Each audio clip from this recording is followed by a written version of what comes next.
이 춘절이 어떻게 보면 중국의 소비의 회복의 속도를 가늠하는 가장 중요한 척도가 되죠. 이동하는 인구 수가 한 100% 정도 되는 걸로 그렇게 추정을 하는 것 같아요. 그래서 이제 관건은 그 언제 국내 소비가 폭발하냐. 네.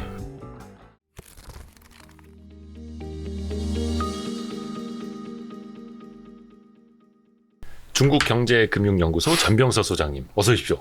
안녕하십니까. 예. 그러니까 증시 이야기부터 하자면 1월에 코스피가 거의 한 10% 이상 올랐는데 가장 큰 요인을 꼽자면 이제 중국 효과라고도 이야기하더라고요. 중국이 이제 그 봉쇄를 풀고 리오프닝으로 이제 전환을 하면서 기대감이 생기는 건데 우선은 중국 그 현지 사정이 어떤지 좀 현황부터 좀 체크를 좀 부탁드릴게요. 뭐 춘절이 지난주 갓 지나가지고 네. 그래서 중국이 12월 10일부터 코로나 봉쇄를 풀었기 때문에 이 춘절이 어떻게 보면 중국의 소비의 회복의 속도를 가늠하는 가장 중요한 척도가 되죠. 소비 회복 속도. 그렇습니다. 근데 중국이 이제 구정 때 우리로 치면 네. 이동하는 인구 수가 작년에 한 10억 9천만 정도였던 것 같아요. 예. 근데 금년 연인원으로 보면은 한 20억 9천 정도, 한 100% 정도 넣는 걸로 그렇게 추정을 하는 것 같아요. 이동 인구가. 그렇죠. 이동 인구가. 이게 뉴스 보고 저도 헷갈렸는데 아니 이동하는 사람이 어떻게 20억이지? 중국 인구가 20억이 안 되는데 근데 한 번 이동했던 사람이 또 딴 데로 그렇죠. 이동하고 그렇게 이동을 더 많이 한다는 뜻이잖아요. 그렇죠. 예. 그래서 근데 이제 뭐 우리도 그렇지만 시골에 고향 가가지고 가만히 있으면은 매출이 안 일어나고 그 사람들이 실제적으로 이제 관광지나 이런 데 얼마나 놀러를 갔냐.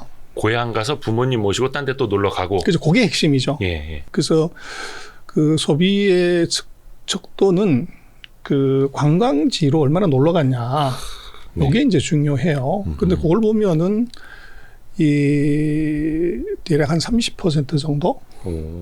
이제 그 정도는 늘어난 것 같아요. 근데 이동수는 뭐 100% 늘었지만 인구수는 매출에 관한 30%. 그래서 이론상으로 생각하면 뭐 100%나 200% 늘어야 되는데 그렇게 네. 보면 지금 중국은 굉장히 조심스러운 소비다.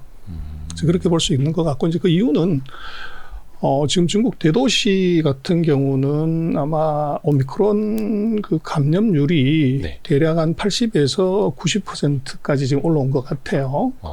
그래서 네. 거의 뭐 대부분의 사람들이 다 감염이 됐다고 보여지고. 열의 8, 9은 이미 한 차례 그렇죠. 걸렸다.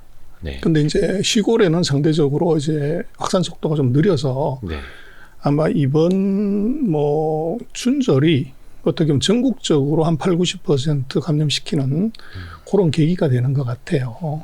그러다 보니까 우리도 그렇지만은 이게 코로나가 걸리면 그 중증이 아니라고 하면 집에서 움직이질 않죠. 한 일주일에서 2주일 정도. 네. 아마 그게 이번 그 춘절 기간에 이동은 많았지만 이게 소비는 그렇게 늘지 않았던 이제 중요한 이유인 것 같아요. 그래서 이제 관건은 결국은 이제 이게 그 언제 국내 소비가 폭발하냐. 네.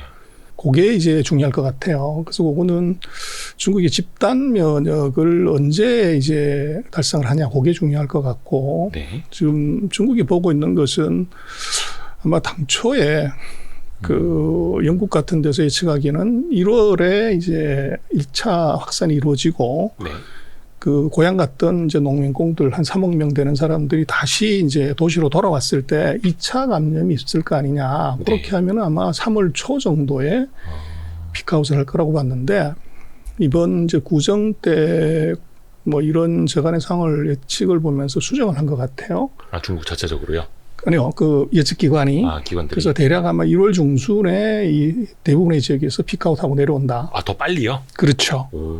그래서 아마도 이제 보통 한 2주 정도 되면 뭐 안정화가 되기 때문에. 네네네. 아마 2월 안쪽에 이게 집단 면역이 형성되는 걸로 그렇게 보고 아마 3월 양회 이전에는 전체적으로 이제 안정화되는 걸로 그렇게 보고 있는 것 같아요. 1월에 피크아웃하고 2월에는 집단 면역이 형성되는 걸로 그렇죠. 보고 그럼 그 전보다 최소한 한 달 이상은 빨라지는 거죠. 그렇죠. 그러면 경제적으로 봤을 때도 당연히 좋은 걸 테고. 그렇습니다. 그래서 뭐 아까 말씀하셨지만 그 중국이 하여간 동네 북이죠.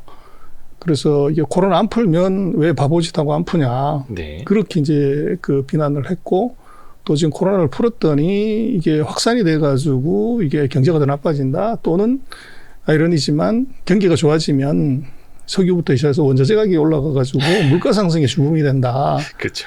뭐 이제 무슨 짓을 해도 이건 네. 터지는 건데 이건 이제 뭐 전 세계적으로 팽배해 있는 그 반중 정서라고 봐야 될 것 같아요. 어떻게 해도 믿게 보이는 거죠. 그렇죠. 일단은. 예, 예. 그래서 뭐 우리 아까 모두에 말씀하셨지만 그 본부장님 얘기하신 것처럼 이제 중국 경제가 나빠서 우리 경제가 작년에 어려웠다. 네, 네. 증시도 어려웠다 그러는데 지금 중국 경제가 리커버하면 네. 이거 좋아지는 쪽으로 이제 해석을 해야 되는 거잖아요. 예. 근데 이제 우리로서는 이제 무역 수지 적자가 나면서 이게 중국이 구조적으로 크게 이제 문제가 있다 그렇게 또 해석을 하죠. 그러나 그것은 이제 돈의 흐름을 봐야 될 것 같아요. 네. 그래서 머니플로우가 중국에서 어떻게 가고 있냐를 봐야 되는데 우리나라 언론에 보면 이제 뭐 한국의 외국인이 한 7조 정도 연초 이래로 이제 주식을 네. 샀다. 국내 증시에. 근데 중국은 지금 아까 제가 오면서 잠깐 봤더니 오늘 오전장에 이미 160조 그 160억 위안이니까 대략 한 2조 9천억 예. 우리 돈으로 예. 그 정도 돈이 들어왔고 최근 이제 1월 1일부터 해가지고 보면 대략 한 1,000억 위안 그 올해 쳤을 때 한 18조 정도 돈이 1월 한 20일까지 들어왔어요. 1월 들어서만. 그렇죠. 그래서 중국은 하루에 네. 1조씩 돈이 들어온다는 거죠. 그리고 지금 뭐 구정 지나고 나서는 오늘 같은 경우에 3조 가까운 돈이 지금 들어오고 있다는 거죠. 그래서 그렇게 보면은 이제 돈이 바라보는 중국은 이게 약간 이제 뭐 언론이나 이것하고는 다르게 간다 그렇게 볼 수 있을 것 같아요. 그러니까요. 그 올해 들어서 이제 외국인이 한국 증시도 이제 많이 주식을 이제 사고 있는데 그뿐만이 아니라 아시아 이머징 마켓 전반적으로 외국인 투자가 늘고 있다 보는데 역시 핵심은 중국 보고 들어가는 거고. 그렇죠. 근데 앞에서 이제 말씀하신 게 그쪽의 집단 면역이라든지 어떤 뭐라 해야 되나 이제 코로나 확진자 피크 이거는 조금 시간이 남았고 그러면 아직 경기 회복은 본격화되지도 않았다라고 해석하는 게 맞을까요? 그렇죠. 그래서 작년 4분기가 코로나 2차 확산 때문에 오미크론 확산 때문에 2.9% 2%대 성장률을 냈고 그게 이제 중국이 작년에 3%대 성장으로 가게 된 이제 중요한 요인이 하나 됐죠. 근데 지금 12월 달에 위드 코로나 전환을 하면서 이게 2차 확산이 아마 1, 2월 달에 진행이 될 것이기 때문에 네. 아마 금년 1, 4분기 GDP도 수치가 낮게 나올 가능성이 커요. 올해 1분기도 그렇죠. 그러면 이게 확실하게 이제 더블 딥의 바닥을 이번에 보여주는 거 아닌가 싶고 그래서 뭐 스마트 마니들은 항상 실물도 빠르죠. 그렇죠. 빠르죠. 그래서 작년 1, 4분기를 바닥으로 봤다가 한 번 더 이제 밑으로 쿵 내려앉는 거기에 이제 확실하게 방점을 찍는 것이 아마 금년 1, 4분기인 것 같아요. 그건 이제 경기를 봤을 때. 그렇죠. 그래서 아마 스마트 마니들의 경우들은 이제 안심하고 질러버리는 더 밑으로 내려갈 가능성이 없다. 그리고 이제 중국이 그 작년 4, 4분기, 금년 1, 4분기가 나쁘면 나쁠수록 중국이 더 강력한 이제 경기 부양, 내수 부양을 할 수 있는 빌미를 제공하는 거죠. 네. 그래서 이제 그것도 아마 뭐 언론에서 얘기하는 것과 다르게 스마트 마니들은 이미 그거 내다보고 있는 것 같아요.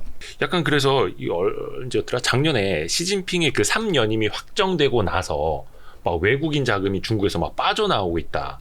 뭐 실망 매물들이 쏟아지고 있다. 중국 막 이런 평가들이 좀 있었잖아요. 근데 지금은 그런 분위기가 완전히 달라진 거네요. 그래서 이제 그게 그 정치에서 얘기하는 그 레토릭 이것하고 예. 팩트하고는 좀 구분해서 봐야 될 것 같아요. 그래서 이제 우리도 그렇지만 그걸 이제 차이나 런이라고 뭐 우리도 언론에 굉장히 많이 나왔었고 네, 네, 네. 또 미국을 중심으로 한 언론에서 이제 계속적으로 얘기를 했지만 결국엔 돈이 빠진다는 건 두 가지죠. 하나는 캐피탈 마켓에서 돈이 빠지는 게 하나 있고 네. 두 번째는 이제 직접 투자를 했던 기업들이 돈을 뺏어가는 공장 갖고 나오는 네. 이 두 가지가 있는데 팩트체크를 해보면 이제 월별로 보면 중국 자본시장에서는 10월 달 한 달에만 이제 순유치 있었고 네. 11월, 12월, 1월 연속 3달 순유입이에요. 그래서 빠졌던 돈보다는 이제 몇 배의 돈이 다시 들어오는 이제 그런 현상이 있고 그래서 캐피탈 마켓에서 차이나런은 이것은 조금 엉터리다 그렇게 볼 수 있고 당시 그냥 일시적인 현상이었다. 그렇죠. 네. 그리고 두 번째가 이제 FDI를 봐야 되는데 외국인이 직접 투자하는 걸 보면 이게 이제 줄어들어야 되는 거죠. 근데 문제는 2019년 이제 미국과 중국이 무역 전쟁하고 난 이후로 19, 20, 21, 22 4년 동안 외국인의 직접 투자가 줄어든 적이 없어요. 작년에도 사상 최대치를 이제 만들었고, 그 다음에 이제 보면은 이미 그럼 들어가 있는 외국 기업들, 외상 투자 기업들이 이제 어떻게 했냐를 봐야 되는데, 네. 그럼 외상 투자 기업들이 공장을 뺐다고 하면 외상 투자 기업들의 수출이 줄어들어야 되죠. 네. 그리고 이제 뭐 여러 가지 그 제재나 사회 불안정 때문에 코스트가 높아지면 돈이 안 돼야 되는데, 작년 같은 경우도 보면 외상 기업들의 수출 금액은 역시 사상 최대였어요. 그리고 외상 투자 기업들의 무역 수지를 보면 네. 이것도 사상 최대예요. 그래서 그렇게 보면은 지금 차이나런이라고 얘기하는 것은 조금 과장이다. 그래서 캐피탈 마켓이든 이제 그린필드든 이것은 돈이 계속 들어가고 있다. 그래서 그게 이제 이 조금 이제 정치적인 그 관점에서 이게 이제 얘기를 하는 것하고 네네네. 그 돈하고는 좀 다른 것 같아요. 그래서 입으로는 그렇게 얘기하더라도 돈은 완전히 다르게 액션하는 이제 그 현상을 볼 수가 있습니다. 그러니까 외국인의 금융을 통한 투자도 늘고 있고, 그리고 실물 투자를 하는 것도 같이 늘고 있고. 예전에 교수님이 그런 말씀도 하신 적 있으세요. 그 시진핑의 1인 독주 시대는 한국이 돈 벌 기회다. 예, 요건 이제 어떤 배경으로 그렇게 말씀하시는 거죠? 이 두 가지인데요. 네. 그 지금 아까 말씀을 드렸지만 그 한국은 뭐 중국에 수출하는 것의 92%가 자본자하고 중간재이기 때문에 네.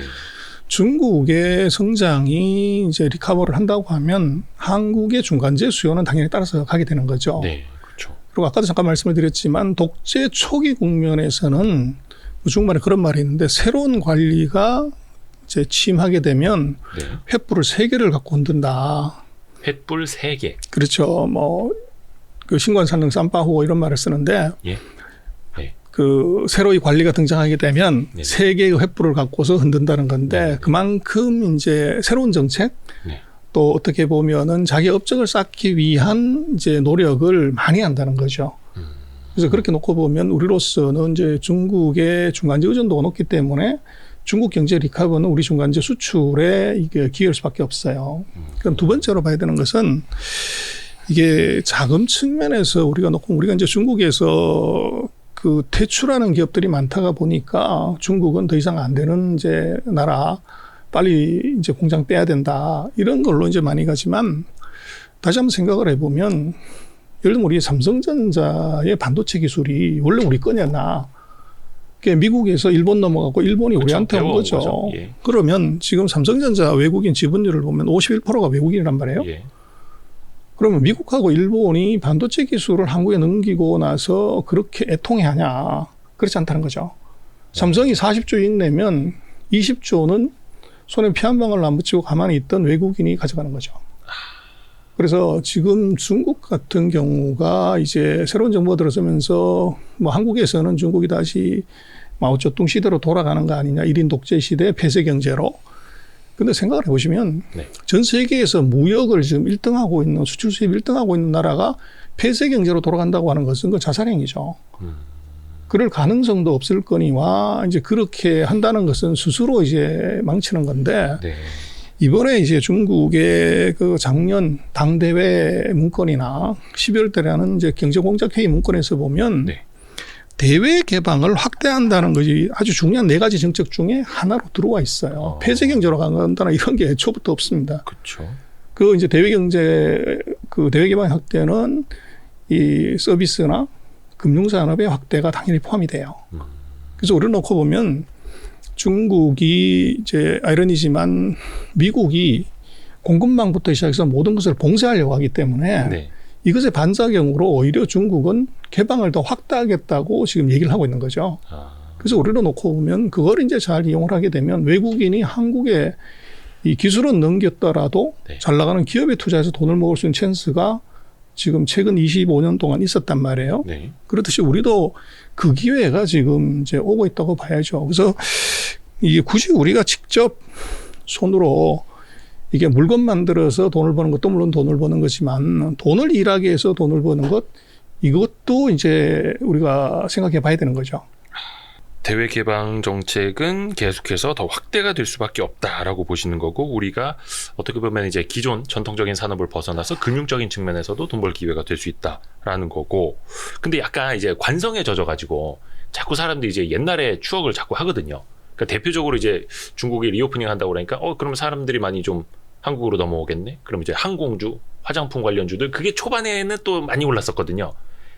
혹시 그런 추억이 다시 좀 현실화될 수는 있을까요?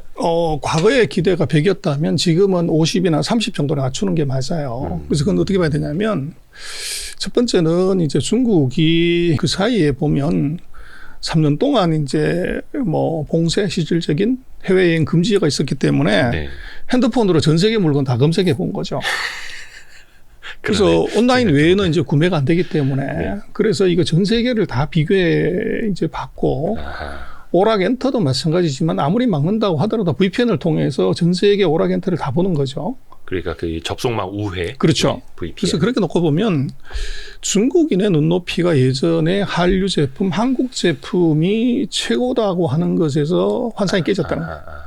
그래서 이제 그 우리 제품의 문제가 아니라 중국인의 눈높이가 달라졌기 때문에 네. 한국에 대한 수요가 굉장히 줄어든다. 그다음에 지금 소비 자체를 놓고 보면 중국이 이제 우리가 코로나 확산을 막기 위해서 비자 발급 제한 조치를 했더니 중국도 같이 해버린 거죠. 그래서 이것이 양국의 교류가 굉장히 어려워진 이 상황이 됐고 네. 또 이제 지금 뭐 서로가 감정적인 문제들로 이제 가게 되면 굳이 한국에 가야 되냐? 이제 이런 이제 정서가 생길 수가 있는 거죠. 그렇기 때문에 지금 중국에서의 한류는 사드 사태 2016년 이제 이전의 한류를 우리는 계속 생각을 하지만 사드 사태 이후에 거의 6년간의 중국 안에서의 변화를 우리 좀 봐야 됩니다. 그래서 그것은 첫 번째 중국인의 시각이 바뀌었고, 그다음에 우리 이외의 다른 컨텐츠, 다른 것들에 대한 이제 체험이 이미 이루어졌다는 거죠. 그래서 이게 우리로 놓고 보면 기대치 낮춰야 된다. 그리고 우리가 꼭히 이제는 전 세계를 다 투자할 수 있는 그런 상황인데 꼭히 우리 거를 중국한테 꼭 팔아야 된다. 네네. 그렇게 볼 필요가 없죠. 그래서 지금은 뭐 중국의 오락엔터 회사들 다 이제 상장이 되기 때문에 중국의 오락엔터가 리커버 한다고 그러면 그 주식을 다이렉트로 사면 되죠. 네. 그래서 이제 우리는 많은 이제 논란을 이게 우리한테서 뭐를 팔 수 있냐. 이제 이거를 자꾸 생각을 하는데 발상이 전환을 하면 이제는 뭐 사실은 한국하고 미국하고 중국하고 뭐 대만까지 집어넣어서 사실은 페어 트레이딩을 할 수가 있죠. 저게. 특히 이제 금융 투자. 그렇죠. 네. 자본가의 마인드로 딱 봤을 때. 그렇죠. 예. 그래서 굳이 이제 중국도 국산화 해가지고 이 국산품 애용하겠다고 난리를 치는데 네. 한국에 이제 뭐 설화수나 예를 들면 이제 LG의 후 같은 거를 왜 안 사냐. 그렇게 할 필요 없이 중국에서 이 중국인들이 지금 국산화 애용하는 그 과정에서 수혜를 보는 중국 화장품 회사를 사면 되는 거죠. 그냥 직접. 그렇죠. 그거 다 상상이 돼 있는데. 그렇죠. 사실 그것도 이제 방법인데 사실 우리는 이제 어떤 산업적인 측면에서도 보니까 약간 조금 걱정을 하기는 하는 것 같습니다. 하지만 이제 핵심은 이거네요. 사드 배치 이후 6년간 중국 내에서 벌어진 변화를 우리가 읽어야 된다. 눈높이도 높아졌고 한국산에 대한 환상도 깨졌고. 근데 약간 헷갈리는 게 그런 거 있습니다. 그래서 약간 아직도 이제 시장 영향이 큰 게 중국에서 어떤 뭐 판호 하나 열어준다. 그럼 또 기대치 확 올라갔다가 그렇죠. 아니면은 또 이제 어떤 아이돌 공연 중국 사람들이 뭐 홍콩에서 하는데 막 안표까지 사면서 막 확 몰려갔다더라 하면은 또 이제 우리는 와 하면서 또 보고. 근데 그걸 이제 우리가 좀 냉정하게 봐야 되는데 네. 중국이 왜 판로를 열어줬을까? 그걸 생각을 해보면 예. 이것이 이제 특정한 나라에 대한 우호의 표시나 또는 이제 완화라고 보기보다는 예. 3년 동안 중국이 실질적인 통제 봉쇄 때문에 사람들이 밖에 못 나갔단 말이에요. 네. 그럼 거기서 뭘 하냐고 그러면 물건 사는 것도 전부 배달받는 것도 전부 이걸 했고 핸드폰으로. 게임도 이걸로 계속 한 거죠. 네네네. 그렇게 되면 이 중국의 이 게임의 실력이 이게 어마어마하게 올라왔다고 사실은 봐야 될 것 같아요. 그리고 결국은 이제 중국이 판로를 열어줬다고 하는 것은 제가 볼 때는 자신감의 표현, 한국이 가장 두려운 상대였다가 이제는 그 사이 3년 동안의 업그레이드가 한국 제품이 들어와도 그렇게 이게 뭐 충격받거나 이렇지 않다고 볼 수도 있는 거죠. 그리고 이제 이미 뭐 검증이 됐지만 그 중국 게임들이 한국에 이제 들어와서 예. 지금 히트하고 있는 것이 많단 말이에요. 그래서 그게 이제 중국의 실력인 거죠. 근데 우리는 이제 아까 말씀드린 것처럼 5년 전에 우리의 이제 온라인 게임들을 중국에서 대박 냈던 그거를 계속 생각을 하는데 그 6년 사이에 중국의 IT 산업, 플랫폼 산업, 콘텐츠 산업, 게임 산업들의 업그레이드를 생각을 하면 이건 좀 다르게 봐야 될 것 같아요. 맞네요. 한국이 좋아서 판으로 열어주는 게 아니라 자기네 콘텐츠가 부족해서 뭐 열어주는 게 아니라 자국 산업의 어떤 자신감의 표현이고 그렇죠. 상황이 많이 달라졌네요. 그래서 이제 과거에 우리의 관성에 머물러 있으면 또 이제 뒤처지는 거고. 근데 사실은 다음 질문으로 사실은 준비한 게 그거거든요. 그러면 이제 우리 경제에서 가장 수혜해 볼 부분은 무엇인가요? 막 이런 질문. 그래서 우리로 보면 네. 실제로 달러를 벌어오는 그 우리가 중국에 한 1,200억 불, 1,300억 불을 수출을 하는데 네. 우리 화장품 예를 들면 이제 가요, 뭐 드라마, 뭐 영화 이게 중국에 얼마를 팔겠습니까? 5조를 팔겠어요? 10조를 팔겠어요? 그래서 그 절대 어마운트를 놓고 보면 그건 별로 사실은 크지가 않아요. 근데 네. 이제 특정한 한 개 산업이나 기업을 놓고 보면 몇백억, 몇천억이 되기 때문에 이건 저 대박일 수가 있는데 한국 경제 전체로 보면 그 대세 영향을 안 주는 것이고 오히려 이제 우리로 보면 중국 경제가 리커버리 됐을 때 이제 화학이라든지 이게 기계라든지 부품이라든지 이 전자가 수혜를 크게 입는 거죠. 그래서 이 중간재 수요가 우리가 아직도 메이저고 거기서 흑자가 나는 것이지 화장품, 뭐 콘텐츠, 게임 그거에서는 전혀 답이 없죠. 그리고 이제 우리로 놓고 보면은 이게 지금 미국과 중국이 전쟁을 하면서 예. 이게 미국에서 더 이상 조달되지 않는 유럽에서 조달되지 않는 경제 전쟁이죠. 그렇죠. 큰일 날 뻔했습니다. 예. 근데 그런 이제 아이템에서는 네. 한국이 어떻게 보면 중국으로서는 어쩔 수 없이 선택을 해야 되는 이제 이 막다른 골목일 수가 있어요. 예. 이제 그런 것들은 전혀 이제 우리가 의외치 않던 수혜를 입을 수 있죠. 기술 수준은 약간 떨어지지만 미국과 중국이 이제 금지를 시키기 때문에 그 시선을 한국으로 돌려야 되는 것. 이제 이런 것들이 이제 우리로 놓고 앞으로도 이제 그게 뭔가는 나타나겠지만 그게 제가 볼 땐 중요할 것 같아요. 중간재라고 하면은 이제 평소에 많이 말씀해 주시는 당연히 반도체도 거기 들어가는 걸 테고. 그래서 이제 우리가 어떤 반도체 적자 나가지고 예. 뭐 이제 중국이 다 망한 것처럼 이렇게 하지만 반도체는 여전히 우리 중국에서 흑자예요. 예. 근데 지금 우리가 무역수지 적자의 제일 주범은 사실 배터리죠. 네. 그래서 이게 우리 같은 경우 지금 전기차가 그 많이 가면 갈수록 뭐 리튬이라든지 코발트라든지 망간이라든지 흑연이라든지 이런 것의 수요가 커지는데 이것의 가격이 뭐 최근 3년간 뭐 20배, 30배 올랐고 작년에도 엄청나게 올라간 거죠. 네. 근데 우리가 그것의 의존도가 리튬 같은 경우에 83%를 중국에서 와요. 그럼 거기서 이제 적자가 다 나버리는 네. 이제 그 현상이 사실은 있는 것이고 그래서 우리가 무역수지 적자를 이거를 중국이 저게 이 나라가 위기에 처했기 때문에 더 이상 경기가 좋지 않아서 이게 안 팔려서 그렇다 이렇게 보는 것은 조금 이제 그 해석이 잘못된 것 같아요. 예를 들면 작년에 보면 미국이 자동차를 1,300만 대 팔았는데 네. 불황임에도 불구하고 중국이 2,600만 대를 팔았어요. 자국 내에서 소비된 게. 그렇죠. 네.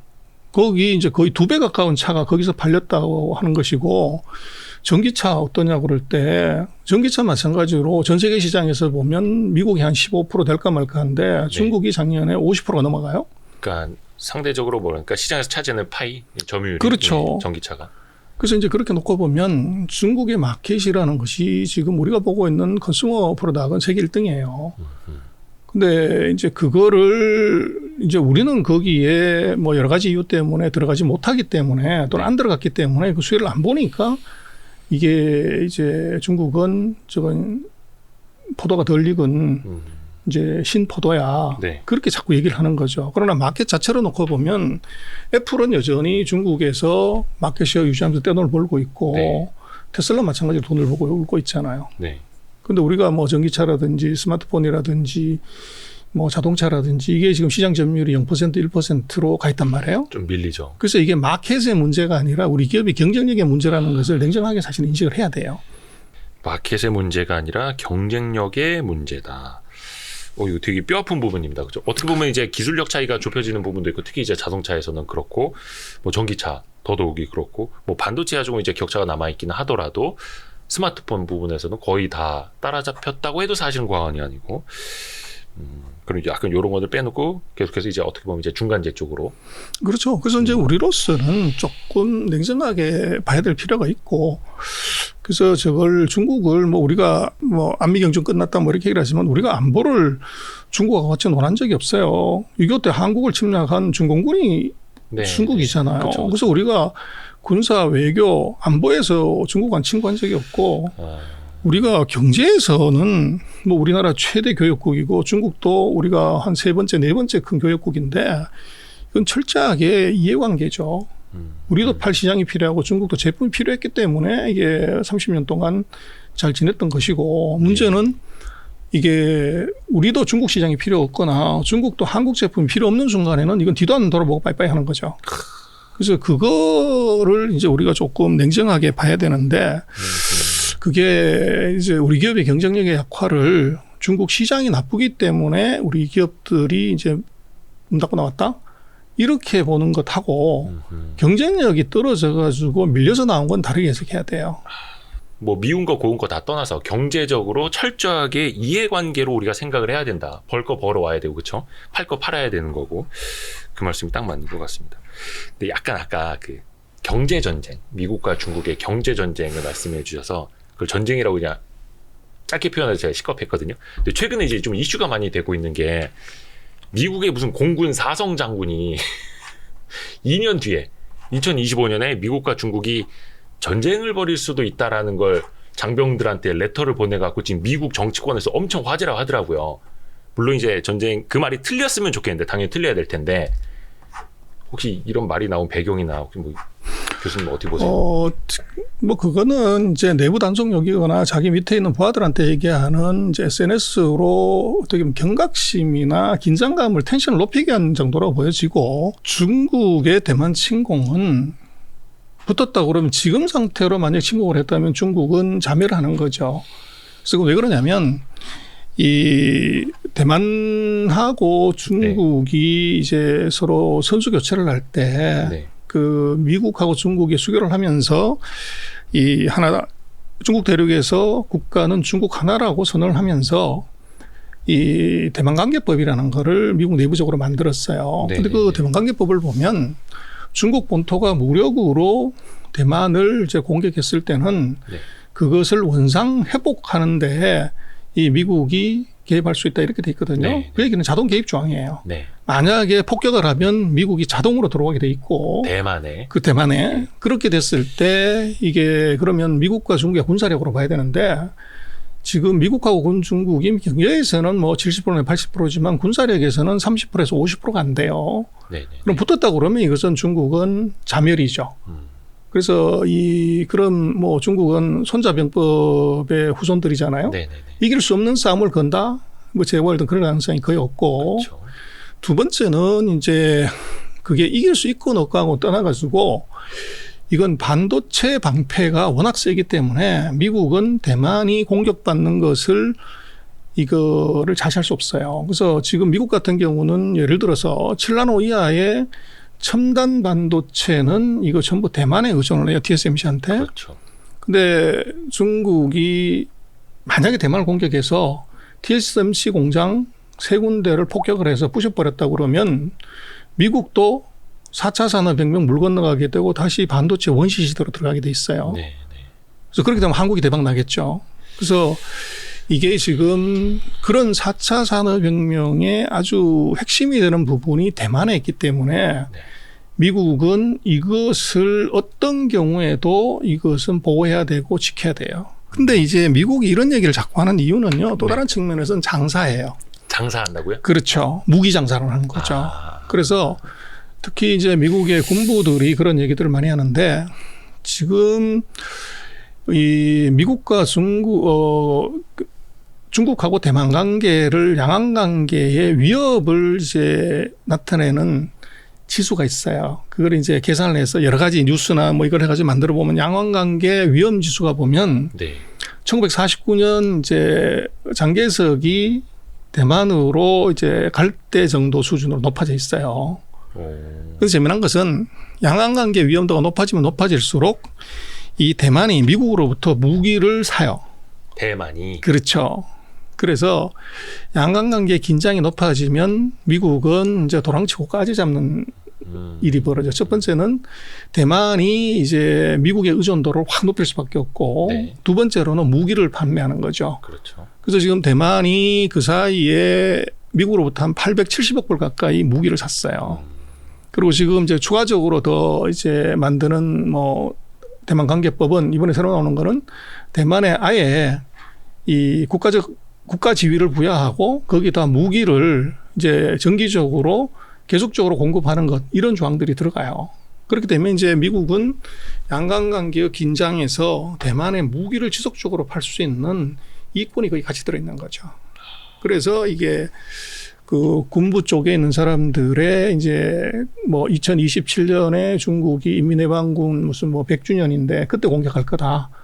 지금은 뭐 2025년이지만 작년에 나온 뭐 보도 중에서는 2023년에 공격할 거다. 뭐 그런 얘기들이 이제 막 나오지만 아까 말씀드린 세 가지 팩터. 이게 지금 미국 내부적인 법안의 문제, 또 반도체 실드의 문제, 그리고 방금 말씀드린 그 세 가지 측면에서 놓고 보면 저것은 전쟁은 불가하다. 그래서 왜냐하면 중국이 이제 질 전쟁에 거기다가 얼굴은 붉힐 수 있지만 실제적으로 돌을 던지는 것은 그것은 지금 상태에서는 지금 불가하다, 그렇게 볼 수 있을 것 같아요. 그렇죠. 뭐 물론 이제 그 뭐 미국의 사성 장군이 이야기했다는 것도 그렇고 우리나라에서도 그렇고 항상 장병들한테는 내일 모레 전쟁이 날 수도 있다. 항상 긴장하고 있어야 된다. 항상 전시 모드로 있어야 된다. 뭐 이런 이야기 하듯이 할 수는 있는 얘기인데 그렇습니다. 뭐 사실 앞에서도 잠깐 이게 사석에서도 그런 얘기 하시는 분들이 있어요. 대만이 만약에 이제 침공을 당하면 우리나라 이제 반도체가 말씀하신 것대로 대박 나는 거 아니냐. 근데 미중이 전쟁이 붙으면 거의 뭐 지구상 절반은 날아가는 거 아니겠습니까? 그래서 이제 우리가 대만 문제를 그 대만 문제로 보지만 제가 볼 때는 반도체라는 측면에서 놓고 보면 대만 문제는 한국 문제예요. 그래서 그게 왜 그러냐 그러면 지금 그 결국은 대만을 공격했다고 하는 것은 미사일을 쏘거나 드론을 쏘가지고 공장을 폭발시키고 군사 기지는 폭발할 수 있지만 최종적으로는 육군이 가서 깃발을 꽂아야 정복이 되는 거죠. 통일이 되죠. 네네네. 그렇게 되려고 하면은 그 중국의 인민해방군이 상륙 작전을 해야 돼요. 그러면 이것은 이제 육군이 가서 이게 점령을 해야 되는 문제가 생기는데 네. 지금 이제 대만을 주변을 놓고 보면 미군들이 이제 아시아에 가장 많이 주둔해 있지만 일본이나 오키나와 이쪽은 이제 그 해군이나 네. 이제 해병대들이 주고 육군은 우리가 가장 많아요. 25,000명 정도가. 한반도에. 그렇죠. 그리고 이제 오키나와나 뭐 이제 미국 본토에서 날라오려면 시간이 많이 걸리죠. 네, 네. 근데 우리가 대만까지 가면 한 1,600km 뭐 4시간이면 가기 때문에 네. 이게 만약에 유사시에 문제가 되면은 이것이 우리 평택에 있는 미군 기지에 있는 이제 군인을 대만으로 파견하는 것이 미국으로서는 최선의 선택일 수 있어요. 근데 이제 중국 입장에서는 미군이 개입하지 못하게 하려고 하면은 거꾸로 이제 한반도의 불안정성을 만들어내는 거죠. 그래서 북한을 자극을 해서 북한이 한국에 도발을 하거나 이렇게 되면 이 평택의 미군 기지에 그 주한미군이 움직일 수가 없죠. 또 그 주한미군이 또 대만으로 가면은 한반도가 좀 위험해지는 거고 또 그렇죠. 역설적으로. 그래서 이제 이게 가장 큰 뭐 동아시아에서 주둔하고 있는 육군을 움직이지 못하게 하려면은 이것은 한반도의 긴장을 만드는 것이 중국으로서는 굉장히 유효한 전략일 수 있어요. 그래서 우리가 대만 문제를 뭐 중국과 본토와의 문제라고도 물론 봐야 되겠지만 반도체라는 메커니즘 또 주한미군이라는 메커니즘을 놓고 보면 저것은 한 쿠션 돌리면 우리 문제일 수도 있다. 그러네요. 그래서 조심해서 봐야 되죠. 대만 문제가 곧 한국의 문제가 될 수도 있다. 그렇죠. 왜 나는 이런 얘기가 더 재밌지? 물론 이제 나서는 안 되는 일에 그냥 약간의 염려를 미리 하는 거긴 합니다만 얼마 전에 그 폼페이오 전 국무장관이 요즘에 책 썼다고 책을 팔려고 아마 하는 이야기일 수도 있는데 김정은을 만났는데 김정은이 자기는 한반도에 한국에 주한미군이 주둔하는 게 좋다. 그래야지 뭐 중국이 자기네 뭐 간섭 덜하고 만약에 중국이 자기네 간섭하게 되면 이제 또 주한미군이 있으니까 그들 때문에 한반도에 중국이 못 들어올 수도 있다. 약간 그런 식으로 해서 한반도에 미군이 주둔하는 걸 또 원한다. 이렇게 폼페이오는 책에다 썼다 하더라고요. 뭐 돈 되면 무슨 소리를 못 하겠습니까? 예, 예. 그리고 이제 누구도 검증할 수 없는 카드라잖아요. 그죠. 그 누가 김정은한테 물어볼 것도 아니고 그죠. 그렇죠. 그래서 뭐 그냥 책은 책으로 그렇게 보는 게 맞을 것 같고요. 그래서 뭐 그런 것에 그것도 벌써 폼페이오 같으면 이제 3년 전 얘기죠. 3년 이후에 지금 상황은 또 이제 스토리가 완전히 다를 수도 달라졌기 있고. 때문에 그냥 책은 책으로 봐야 되는 거 아닌가 싶습니다. 폼페이오는 뭐 나중에 대선 나온다고 막 그래서 그런 것 같습니다. 책은 많이 팔릴 것 같아요. 전 세계적으로 홍보가 되는 거잖아요. 약간 이제 우리나라 쪽으로 이제 조금 하나만 더 살펴보면 사실 이제 중국의 리오프닝이 참 좋기는 한데 어떻게 보면은 이제 우리는 다시 또 중국의 의존도 경제적으로 의존도가 다시 또 이제 심화될 수도 있는 포인트여서 사실 이게 앞에서도 말씀해 주셨습니다만 잘 돼도 걱정이고 안 돼도 걱정이고 그 측면이기는 하거든요. 요걸 좀 우리가 어떻게 이용을 해야 될지. 이것도요. 예. 지금 우리가 대중국 수출 의존도가 지금 25%인데 최근에는 그보다 좀 낮아졌거든요. 네. 뭐 한 3%, 4% 정도 될 것 같은데. 22년도에 좀 안 좋았으니까. 그렇죠. 근데 우리보다도 수출 의존도가 더 높은 나라가 대만이 한 25%인가 그렇고 호주가 아마 우리하고 비슷하고 일본도 우리하고 비슷해요.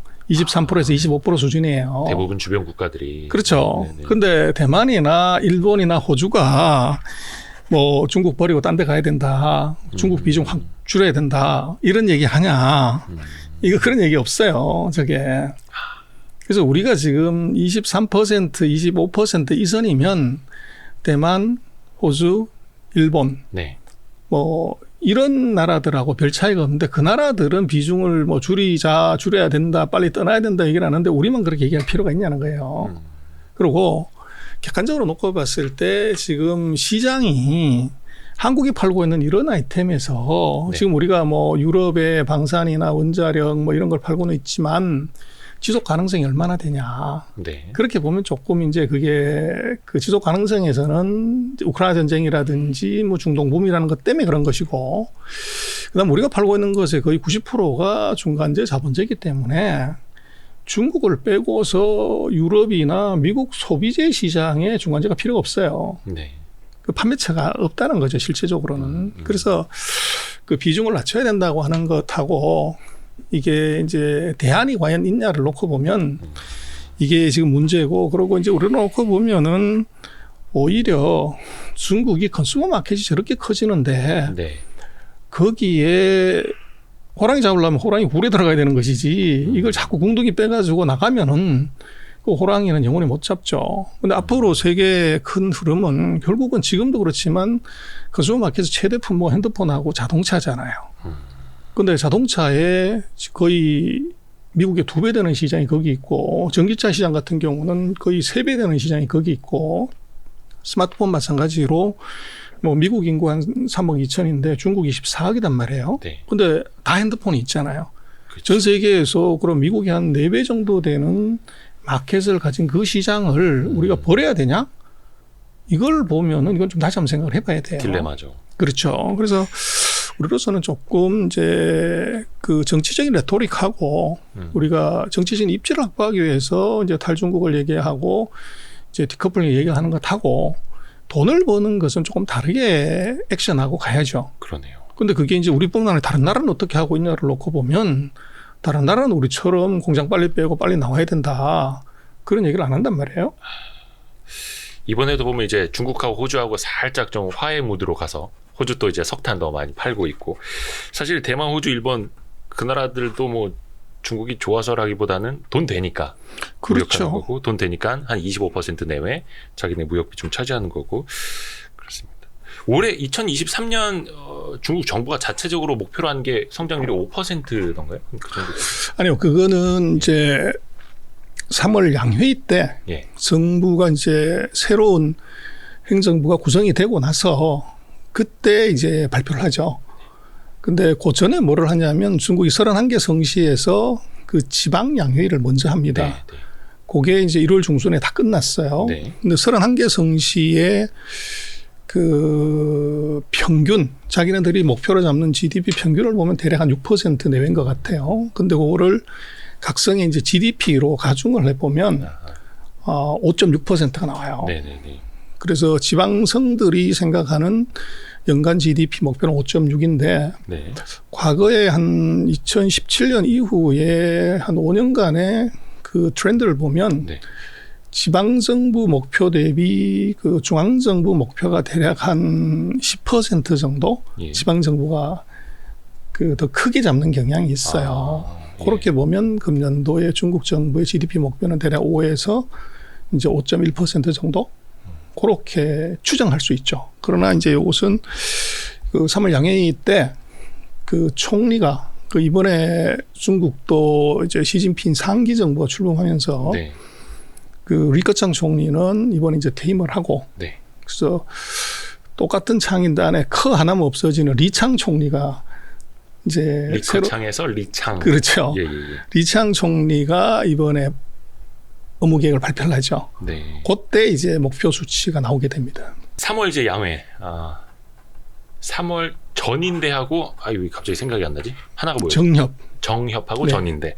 요걸 이제 그 미리 좀 보자면 뭐 보도도 많이 나오곤 있습니다만 거의 내각이 전면 교체될 것이다. 이런 전망들 나오더라고요. 이게 어떤 의미일까요? 그거는요. 예. 중국은 5년 단위로 이제 정부가 바뀌는데 우리하고 좀 다르게 중국은 그 한 번 장관으로 임명이 되면 네. 뭐 사망을 한다든지 사고가 있다든지 이런 유고 사태가 아니면 네.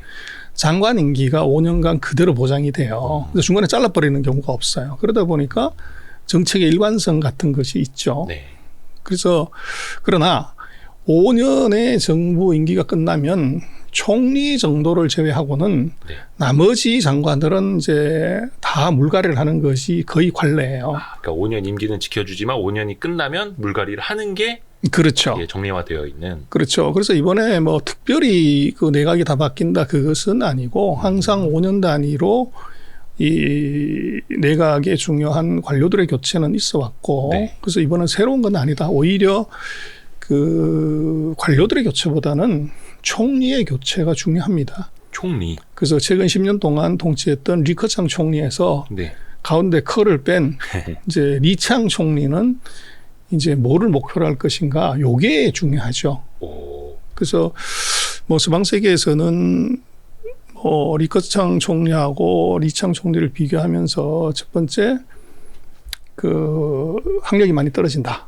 학력이 떨어진다고요? 그래서 가방끈이 짧다. 오. 그렇게 얘기를 하는데 네. 그래서 상기 정부가 좀 별 볼일 없을까라고 많은 예측을 하는 것의 이유가 네. 이제 역대로 중국의 총리들은 다 이제 중국의 스카이 명문대학을 나왔어요. 네네.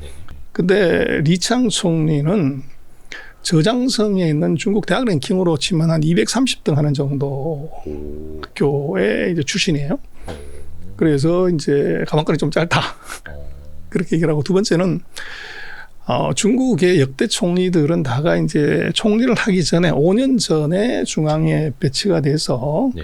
부총리의직을 이제 유지를 하면서 총리의 어떻게 보면 15 네. 예행연승 같은 것을 5년 하고 네네. 이제 원자와 총리도 그랬고 리커창 총리도 그랬고 네. 근데 리창 총리는 이제 상해 당서기를 하다 바로 이제 국무원 총리로 올라와요. 부총리 안 거치고. 그렇죠. 그래서 중앙정부를 컨트롤해 본 이제 경험이 전혀 없기 때문에 아마도 이게 혼란이 많을 거다. 그게 이제 새로운 정부의 그 리스크다. 그렇게 이제 서방 세계에서 많이 평가를 하는데 네. 저는 약간 다르게 봅니다. 그래요. 그래서 이제 돈을 어떻게 버냐. 예. 그랬을 때 머리로 보는 게 하고 돈은 이걸로 벌거든요. 예? 코로 벌거든요. 돈을 코로 번다고요? 그렇죠. 어떻게 관상 보십니까? 그래서 이제 뭐 다 마찬가지지만 전 세계 모든 나라의 1등 부자는 그 나라 최고학벌 나온 사람이 없어요. 그러니까 가방끈 길다고 부자 아니다. 전혀 아니죠. 근데 진짜 부자들은 보면 중국도 그 1위 부자가 중국 가면 이제 생수를 사서 먹게 되는데 네. 농부산천이라고 하는 생수회사 회장이 중국 최고의 부자예요. 네. 고전에는 이제 아리바바의 마윈이 마윈도 최고 그렇고. 부자였고. 마윈도 가방끈 짧잖아요. 그렇죠. 그것도 치마베이다 후달 나오지 않았거든요. 네. 결국은 미국도 마찬가지고 한국도 마찬가지지만 이게 돈은 촉이 좋은 사람이 돈을 버는 것이고 그 밑에 이제 치마베이다 후단 같은 이제 스카이들이 들어가서 이제 스텝 역할을 하는 거죠. 근데 이제 리창 총리를 보면은 상하이는 중국의 수도가 사실은 두 개가 있습니다. 하나는 정치 수도가 베이징이고 예. 경제 수도는 이제 미국과 똑같이 워싱턴하고 이제 뉴욕처럼 샹하이가 중국의 뉴욕이라고 봐야 돼요. 네. 근데 여기서 당석을 했다는 거 무슨 얘기냐면 아하. 중국의 포춘 500대 기업들이 다가 이게 전 세계 기업들이 다 중국에 들어와 있는데 그중에 절반 이상이 헤드쿼터가 샹하이에 있어요. 그렇죠. 근데 리창 총리가 상하이에서 당석을 한 거죠. 출신이고. 저장성 마찬가지고. 근데 중국이 1등하는 기업이 저장성의 출신이죠. 그래서 아. 그 리창 총리는 굉장히 기업 친화적인 또 그리고 상하이 같은 경우는 전 세계에서 지금 뭐 당대 최고의 경영의 구루가 누구냐. 그럼 뭐 지금 누가 뭐라고 해도 앨런 머스크죠. 네. 앨런 머스크가 상하이에다가 전 세계 해외 공장으로 제일 큰 전기차 공장을 졌다고요. 그렇죠. 이번에 또 이제 100% 증설을 했고 네. 앨런 머스크를 다뤄본 사람이 누구냐? 이게 바로 리창입니다. 그리고 샹하이에 보면은 예를 들어 폭스바겐부터 시작해서 GM부터 미국, 유럽의 세계적인 차회사들이 다 샹하이에 있고 그러니까 어떻게 보면 외국인 투자를 유치를 한 거네요. 그렇죠.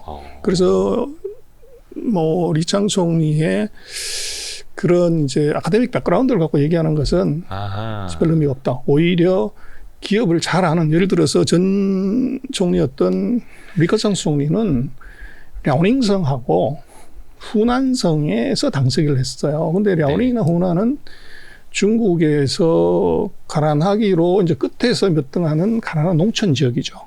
그래서 공업 지역에서 뭐 당석을 해본 적이 없죠. 그래서 그렇게 놓고 보면 이게 또 다른 강점이고 두 번째는 그 중앙의 경험이 없다고 하지만 최근 이제 5년을 놓고 보면 중국의 경제 성장률이 계속 떨어져요. 그렇죠. 그래서 시진핑 집권하고 다 말아먹었다 이렇게 얘기를 하는데 그걸 안을 조금 이제 냉정하게 들여다보면 네.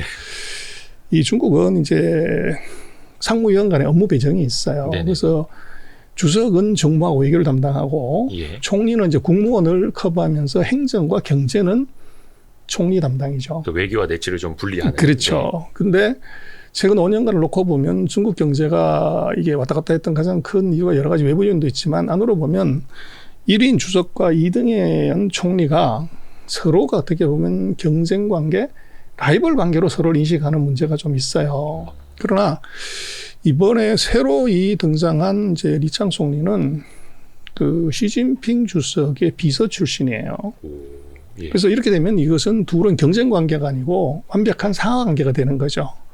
그렇게 되면 이제 주석은 정무하고 외교에 집중하고 경제 이 행정은 오히려 정권을 줘서 이 총리가 통치하게끔 그렇게 할 가능성이 대단히 높아 보여요.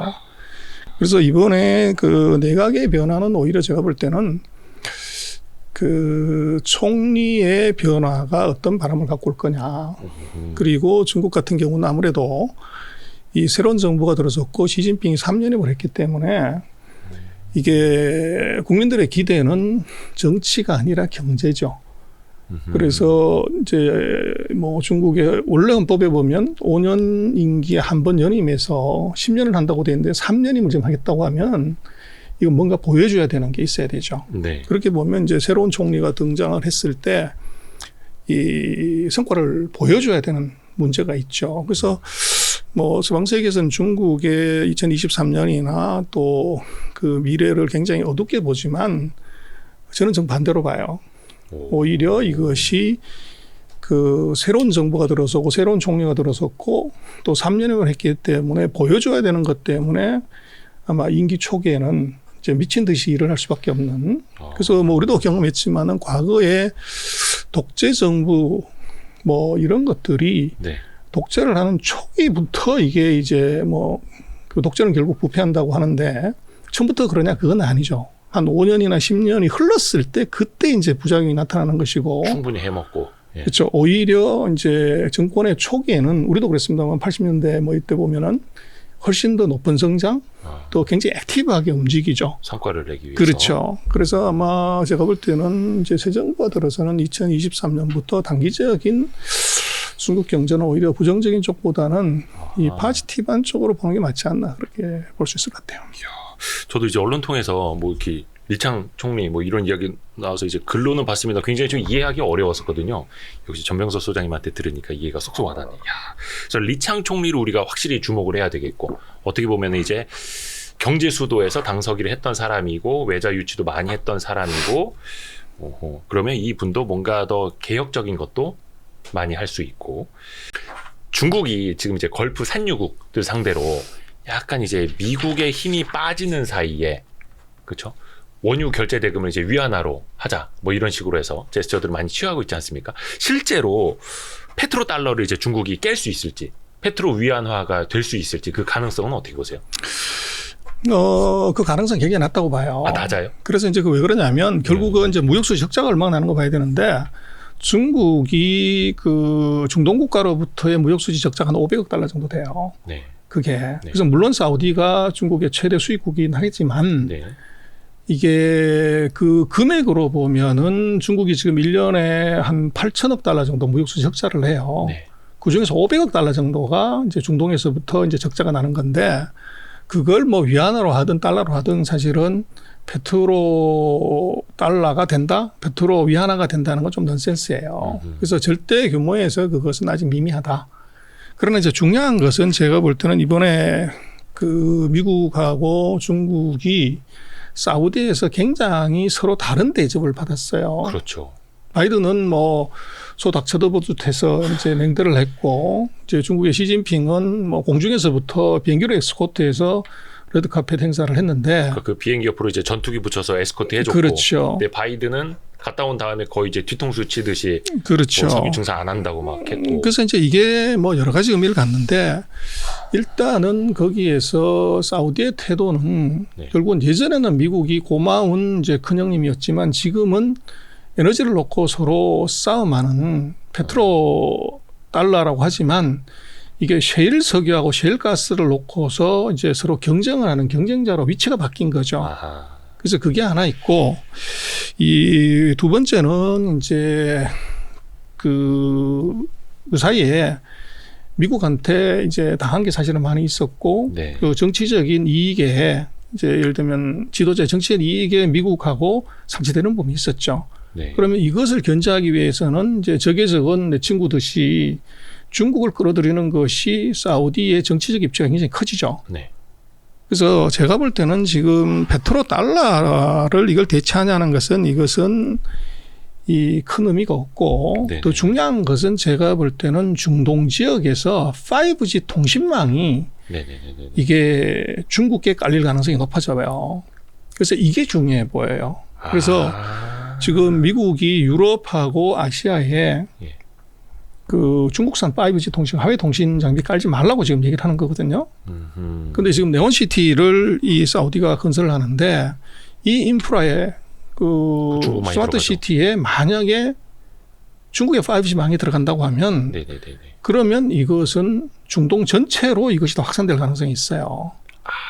그래서 제가 볼 때는 시진핑이 이제 3기 집권하고 나서 맨 처음 간 데가 지금 사우디거든요. 네네네. 그것이 전략적 의미가 있어 보여요.